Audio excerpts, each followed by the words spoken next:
నమస్తే న్యూస్ 360కి స్వాగతం. నేను మీ సంధ్య. న్యాచురల్ స్టార్ నాని ఈ పేరు చెప్పగానే చాలామంది అంటే మెగాస్టార్ అభిమానులు కావచ్చు, వెంకటేష్ అభిమానులు కావచ్చు, బాలకృష్ణ అభిమానులు కావచ్చు, ఖచ్చితంగా నానిని లైక్ చేసే వాళ్ళే చాలామంది ఉంటారు.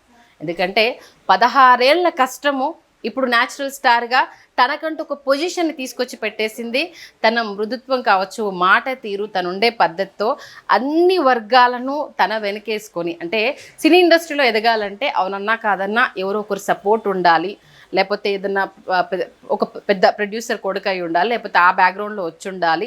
అలా ఉన్న వాళ్ళనే ఎంకరేజ్ చేస్తారు, ఎంటర్టైన్ చేస్తారు అంటూ కూడా కొన్ని సంవత్సరాలుగా పాతుకుపోయిన విషయం మనందరికీ తెలిసిందే.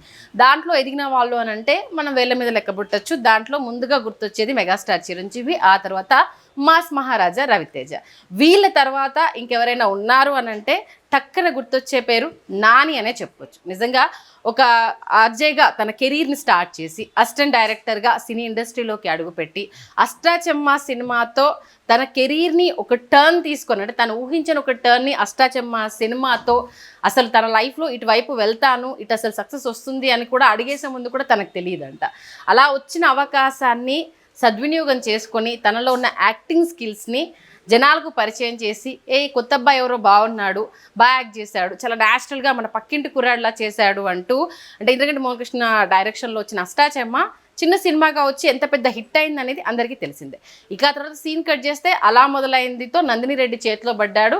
అది బ్రేక్ ఈవెన్ అయిపోవడము, నానికి ఒక యాక్టర్గా ఒక గుడ్ మార్క్స్ అనేది అంటే దాంతో పడిపోయింది. ఇంకా వెనక్కి తిరిగి చూసుకోకుండా కంటిన్యూస్గా ఇంకా తన ప్రయాణం అనేది అయితే సీరియస్లీ తను కూడా అనుకోలేదంట. అసలు నేను ఇండస్ట్రీలోకి ఇంత అంటే ఉంటాను అనేది తెలుసు, బట్ ఏ డైరెక్షన్లో ఉంటాను, డైరెక్టర్గా ఉంటానా, యాక్టర్గా ఉంటానా, లేకపోతే ఇంకేదైనా మౌల్డ్ అవుతానా, ఇది చేతకపోతే మళ్ళీ వదిలి ఆర్జేగా చేసుకుంటానా నాకైతే తెలియదు అనుకుంటూ తను కెరీర్ స్టార్ట్ చేస్తే 16 ఏళ్ల ప్రస్థానంలో ఉన్న అంటే మన 4 దిగ్గజాలు వెంకటేష్, నాగార్జున, బాలకృష్ణ, చిరంజీవి తర్వాత ఇప్పుడున్న మాస్ మహారాజా వీళ్ళందరి తర్వాత అంటే అల్లు అర్జున్ ప్లస్ నాగ చైతన్య వీళ్ళందరితో, అంటే వీళ్ళంతా వాళ్ళ నటవారసులు కావచ్చు, వీళ్ళందరికీ ఒక ఫ్యాన్ బేస్ని క్రియేట్ చేసుకుంటే వీళ్ళెవరితో సంబంధం లేకుండా నాని అనేవాడు సపరేట్ ఫ్యాన్ బేస్ను క్రియేట్ చేసుకున్నాడు అని అంటే ఎంత కష్టపడితే ఈ 16 ఏళ్లలో తన పొజిషన్ అనేది సుస్థిరమైంది అనేది మనం అర్థం చేసుకోవాలి.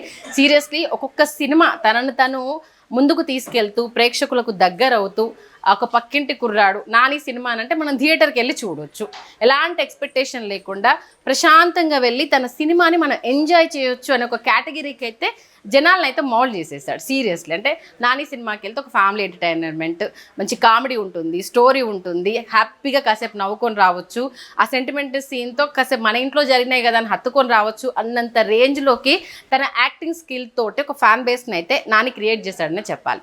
ఆ తర్వాత ఇక భలే భలే మొగాడు గురించి అయితే ఇంకా ప్రత్యేకంగా చెప్పాల్సిన అవసరం లేదు. అంటే తనలో ఉన్న కామెడీ యాంగిల్ని అప్పటి వరకు ఉన్న నానికి భలే భలే మొగాడితో వచ్చిన నానికైతే కంప్లీట్ ఒక డిఫరెంట్ జానర్ని అయితే అందరికీ చూపించేసి ఇక తన కెరీర్లోనే బిగ్గెస్ట్ హిట్ అంటే భలే భలే మొగాడు అని చెప్పాలి. ఇంక అక్కడి నుంచి నాని మీద బాధ్యత పెరిగిపోవడంతో ఒక స్టోరీని ఎంచుకునే విధానంలో చాలా చాలా జాగ్రత్తలు తీసుకున్నాడు. ఆ తర్వాత లవ్ స్టోరీలు చేశాడు, తర్వాత మాస్ జోనర్కి వెళ్ళిపోయాడు, ఆ తర్వాత రియల్ స్టోరీతో ముఖ్యంగా అయితే జెర్సీ గురించి నాని కెరీర్లో ప్రత్యేకంగా చెప్పాలి. ఎందుకంటే స్టోరీ ఓరియంటెడ్గా తనలో ఉన్న అంటే ఒక తండ్రిగా అప్పటికి తను లవ్ ఓరియంటెడ్ మూవీస్ చేస్తూ వస్తున్నాడు. సడన్గా తండ్రి క్యారెక్టర్ చేస్తుంటే జనాలు రిసీవ్ చేసుకుంటారా, అసలు యాక్సెప్ట్ చేస్తారా అన్న ఒక భయంతో ఉన్న స్టోరీని నమ్మి చేస్తే ఖచ్చితంగా మనం చేసేది చేస్తే జనాల నుంచి మనకు అప్లాజ్ వస్తుంది అనేది జెర్సీ మూవీతో అయితే నాని ప్రూవ్ చేశాడనే చెప్పాలి. ఎందుకంటే అప్పటివరకు తను టచ్ చేసిన జానర్స్ వేరు, జెర్సీ దగ్గరకు వచ్చేసరికి వేరు. స్టోరీ ఓరియంటెడ్గా తనను తను ఎలివేట్ చేసుకుంటూ వెళ్తున్న నానికి జెర్సీ అనేది పెద్ద ఛాలెంజింగ్గా అనిపించిందని చెప్పాలి. ఎందుకంటే అప్పటి వరకు ఆ సినిమా మీద ఎవరికి ఎక్స్పెక్టేషన్స్ లేవు. ఏంటి నాని ఒక ప్రయోగం చేస్తున్నాడు, అవసరమా ఇప్పుడున్న ఈ టైంలో, భలే భలే మొగాడి తర్వాత వచ్చిన తర్వాత అంటే ఇంకా ఎక్స్పెక్టేషన్స్ ఎక్కువ ఉంటాయి కాబట్టి ఇంత స్లో నరేషన్లో మూవీ ఉందంట, మళ్ళీ సెంటిమెంట్ పాలు ఎక్కువ ఉన్నాయంట, మరి నాని ఇదంతా బాధ్యతను అంటే టేక్ కేర్ చేయగలుగుతాడా, ఇలాంటి డౌట్స్ అన్నీ చాలా ఉన్నాయి. జెర్సీ మూవీకి వెళ్ళేంత వరకు కూడా అసలు జీరో ఎక్స్పెక్టేషన్ అందరికీ, ఏదో చూద్దాంలే అనేసి అని వెళ్ళిన వాళ్ళు సినిమా చూసి వచ్చాక నానిలో ఇంకొక యాంగిల్ని చూశాక ఇంకా నానికి తిరుగులేదు అంటూ ప్రతి ఒక్కరు స్టేట్మెంట్ ఇచ్చేయడం జరిగిపోయింది. ఆ తర్వాత వచ్చిన హాయ్ నాన్న కావచ్చు, ఇక దసరా మూవీ గురించి అయితే చెప్పాల్సిన పనే లేదు. ఎందుకంటే ఇదేంటి మరీ కంప్లీట్ మాస్ జోనర్లోకి వెళ్ళిపోతున్నాడు, ఎక్కడో దెబ్బ పడిపోతుందేమో మరి నానిని ఇంత మాస్ యాంగిల్లో రిసీవ్ చేసుకోగలుగుతామా అన్న ఒక భయం అయితే సినిమా వచ్చేటప్పటికైతే చాలామందిలో ఉండింది. బట్ డైరెక్టర్ ఓదెలా తీసిన విధానానికి, స్టోరీ ఓరియంటెడ్గా, పర్ఫార్మెన్స్ బేస్డ్గా నాని స్టోరీ సెలక్షన్కి ఇక్కడ ఫిదా అయిపోయారు. దసరా మూవీ కూడా అసలు వెనక్కి తిరిగి చూసుకోకుండా అలా వెళ్ళిపోయింది. ఇక హాయ్ నాన్నతో మళ్ళీ మరొక ప్రయోగం, అటు నుంచి మాస్ నుంచి మళ్ళీ క్లాస్లోకి వచ్చేసాడు. ఏంటి అసలు సంబంధం లేకుండా సినిమా సెలెక్ట్ చేసుకుంటున్నాడు అన్న తర్వాత అప్పుడు నాని స్ట్రాటజీ అయితే చాలా క్లియర్ కట్గా అర్థమైంది.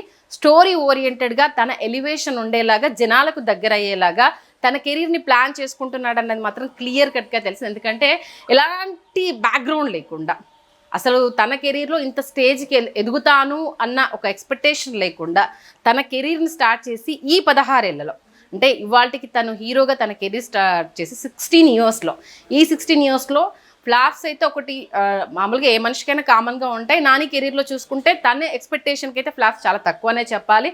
తన అంటే ఎవ్రీ మినిట్, ఎవ్రీ డే కావచ్చు, ఎవ్రీ మూవీ కావచ్చు, ఎంత చేంజెస్ చేసుకుంటూ ప్రేక్షకులను ఎంత ఎంటర్టైన్ చేస్తున్నాడని మనందరికీ తెలిసింది. దీంతో పాటు ఇప్పటి వరకు వివాదాలకు దూరంగా 1-2 తప్పితే పెద్దగా ఎక్కడ వివాదాల్లో నాని ఇరుక్కున్న సందర్భాలు అయితే లేవనే చెప్పాలి. ఎందుకంటే ఎవరి దగ్గరికి వెళ్ళినా నాని చాలా కామ్ గోయింగ్, అందరితో ఫ్రెండ్లీగా ఉంటారు, టచ్లో ఉంటారు. ఎప్పుడు ఏ ఈవెంట్కి పిలిచినా వస్తారు, చిన్న పెద్ద అనే తేడా చూడరు, అందరితో కలుపుకొని పోతారు.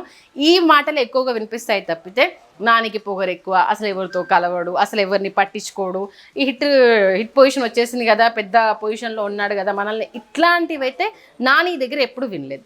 ఏ ఆడియో ఫంక్షన్లో అయినా ఎవరు పిలిచినా వెళ్తాడు. తన ఆడియో ఫంక్షన్లో అయినా చాలా లో లెవెల్ మెయింటైన్ చేస్తాడు. కాబట్టి పెద్ద హీరోలు కూడా నాని అనేసరికి వాళ్ళకి తెలియకుండా ఒక చిన్న స్మైల్, అంటే కామన్ మ్యాన్కి నాని అంటే న్యాచురల్ స్టార్ అందరికీ తెలిసింది. అంటే ఆ రేంజ్లో ఉండే హీరోలు, డైరెక్టర్లు కూడా నాని విషయానికి వచ్చేసరికి ఎంత జోవియల్గా ఉంటారనేది మనం చాలా సందర్భాల్లో చూసింది. నిజంగా అంటే ఒక నార్మల్ పర్సన్, మాస్ మహారాజా తర్వాత సినీ ఇండస్ట్రీలో అంత పెద్ద స్థాయికి వెళ్ళింది ఎవరు అని అంటే కేవలం ఒకే పేరు వినిపిస్తుంది, అది నాని పేరనే చెప్పాలి. నిజంగా ఇప్పుడు అంటే జరుగుతున్న ఈ సినిమా డిస్కషన్స్ ఇవన్నీ చూస్తే ఒక్కొక్క హీరో ఇయర్కి ఒక సినిమా చేయాలంటేనే చాలా కష్టపడిపోతున్న విషయాలు మనం చూస్తున్నాం. బట్ నాని ఈ బర్త్డేకి, అంటే ఈ 16 ఇయర్స్ కెరీర్లో తను తీసుకున్న ఒక అనౌన్స్మెంట్ అంటే ఇప్పటి నుంచి ఎవ్రీ ఇయర్ 2 మూవీస్ వచ్చేలాగా డిఫరెంట్ జానర్స్లో ఖచ్చితంగా ప్రేక్షకులు ఎంటర్టైన్ చేసే విధంగానే స్టోరీ సెలెక్షన్ చూసుకుంటూ ముందుకెళ్తాను. నన్ను నమ్మి వచ్చే ప్రేక్షకుడికి నా సినిమాకి ఎందుకు వచ్చానరా బాబు అనే పరిస్థితి తీసుకురాను.